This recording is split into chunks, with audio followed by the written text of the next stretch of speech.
അല്പസമയം മുൻപാണ് Jan മണിയെ, makeup artist Jan മണിയെ എനിക്ക് പിന്നിൽ കാണുന്ന ഈ സൈബർ പോലീസ് അറസ്റ്റ് ചെയ്തിരിക്കുന്നത്. അതായത് പ്രധാനമന്ത്രിയെ അവഹേളിച്ചുവെന്ന പരാതിയെ തുടർന്നാണ് ഈ ജാൻ മണിയെ ചോദ്യം ചെയ്യാൻ. എന്താണ് നോമി കേൾക്കുന്നത്? ശരിക്കും പറഞ്ഞ കാത്തുകാത്തിരുന്ന ആ ഒരു സംഭവ വികാസം അങ്ങനെ നടന്നിരിക്കുന്നു. ജാൻ മണി അങ്ങനെ അറസ്റ്റിലാവുന്ന തരത്തിലോട്ട് കാര്യങ്ങൾ മാറിയിരിക്കുന്നു. അതിന് കാരണക്കാരി ആരാണ്? നവ്യ ഹരിദാസ് എന്ന പെൺപുലി എന്ന് തന്നെ എടുത്തു പറയേണ്ടി വരും. ഈ പറയുന്ന തോതിൽ തന്നെ മഹിളാ മോർച്ച കൊടുത്ത കേസിന്റെ ആ ഒരു ഇതിൽ തന്നെയാണ് ജാൻ മണിയെ അറസ്റ്റ് ചെയ്യുന്ന തരത്തിലോട്ട് കാര്യങ്ങൾ മാറിയിരിക്കുന്നതെന്ന് പറയും. ഇനി എന്തോ ആയിക്കോട്ടെ, ഒരു ദിവസമെങ്കിൽ ഒരു ദിവസം പോലീസ് സ്റ്റേഷനിൽ കയറുന്ന തരത്തിലോട്ട് കാര്യങ്ങൾ ജാൻ മണിയെ മാറ്റിയിട്ടുണ്ടെങ്കിൽ അത് തീർച്ചയായിട്ടും മഹിളാ മോർച്ച സമ്മതിക്കണം. അതോടൊപ്പം തന്നെ അതിന് വേണ്ടിയിട്ടുള്ള നിയമ നടപടിയെടുത്ത വേണ്ടപ്പെട്ട ഉദ്യോഗസ്ഥരെയും സമ്മതിക്കണമെന്ന കാര്യത്തിൽ യാതൊരു സംശയമില്ല. കാരണം പറഞ്ഞിരിക്കുന്നത് ചെറിയൊരു കാര്യമൊന്നുമല്ല. പ്രധാനമന്ത്രിക്കെതിരെയാണ് ഇമ്മാതിരി പോക്കൃത്തരം വിളിച്ച് പറഞ്ഞിരിക്കുന്നു എന്ന് പറയുന്നത്. ജാൻമണി ആയാലും ആരായാലും നാക്കിന് ലൈസൻസ് വേണം, ഇല്ലെങ്കിൽ ഇമ്മാതിരി പെട്ടുപോകുന്ന തരത്തിലോട്ട് കാര്യങ്ങൾ മാറുമെന്നുള്ളത് ഇനിയെങ്കിലും ഓർക്കണം. കാരണം ഒരു പേടി വേണം. കാരണം എന്തും അങ്ങ് വിളിച്ച് പറയാം, ഒരു തരത്തിലുമുള്ള ഒരു ലൈസൻസും ഇല്ലാതെ എന്തും അങ്ങ് വിളിച്ച് പറയാം എന്നുള്ള രീതിയിലോട്ട് കാര്യങ്ങൾ മാറിക്കഴിഞ്ഞാൽ ഈ സമൂഹത്തിൽ പലതരത്തിലുള്ള പ്രശ്നങ്ങൾ ഉണ്ടാകുമെന്ന കാര്യത്തിൽ യാതൊരു സംശയമില്ല.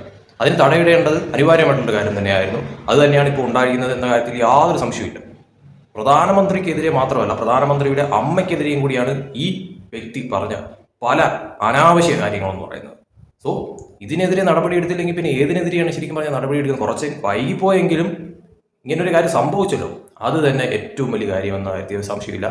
എന്തായാലും നവ്യ ഹരിദാസ് തീർച്ചയായിട്ടും അഭിനന്ദനം അർഹിക്കുന്നു എന്ന കാര്യത്തിലും യാതൊരു സംശയമില്ല. കാരണം ആ ഒരു തരത്തിലുള്ള ഒരു നീക്കം അത് തീർച്ചയായിട്ടും ഫലം കണ്ടു എന്ന കാര്യത്തിലും യാതൊരു സംശയവുമില്ല.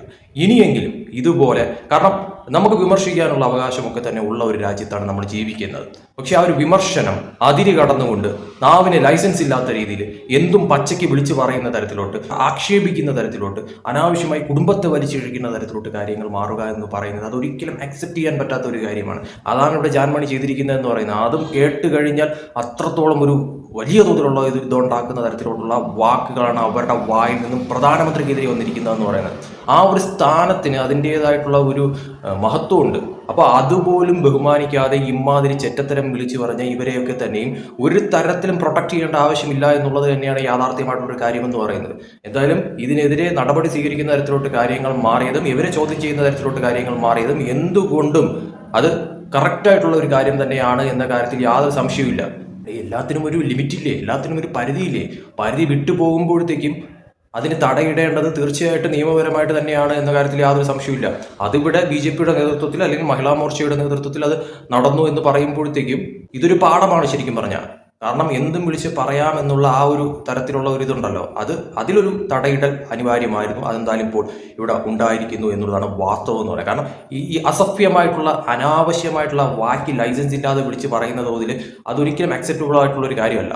നമുക്ക് പറയാം, വിമർശിക്കാം, പ്രധാനമന്ത്രിയോ മുഖ്യമന്ത്രിയോ അല്ലെങ്കിൽ ആരെയും നമുക്ക് വിമർശിക്കാം. പക്ഷെ ആ ഒരു വിമർശനം എന്ന് പറയുന്നത് മാന്യമായിട്ടുള്ള ഭാഷയിലായിരിക്കണം. അല്ലാതെ എന്ത് അസഭ്യവും വിളിച്ച് പറയുന്ന തരത്തിലോട്ട് പോകുന്ന ഒരു ലോ ലെവൽ രീതിയിലോട്ട് ഒരിക്കലും ആയിക്കൂടാ. അങ്ങനെ ആയിക്കഴിഞ്ഞാൽ അത് പ്രശ്നമാണ്. അത് തീർച്ചയായിട്ടും നടപടിയെടുക്കേണ്ട ഒരു കാര്യമാണ് എന്ന കാര്യത്തിൽ യാതൊരു സംശയമില്ല. എന്തായാലും അങ്ങനെ ഒരു സംഭവം ഇപ്പോൾ ഉണ്ടായിരിക്കുന്നു എന്ന കാര്യത്തിൽ സംശയമില്ല. അതെന്തായാലും എന്തുകൊണ്ടും നല്ലതാണ് എന്ന് മാത്രമേ പറയാനുള്ളൂ.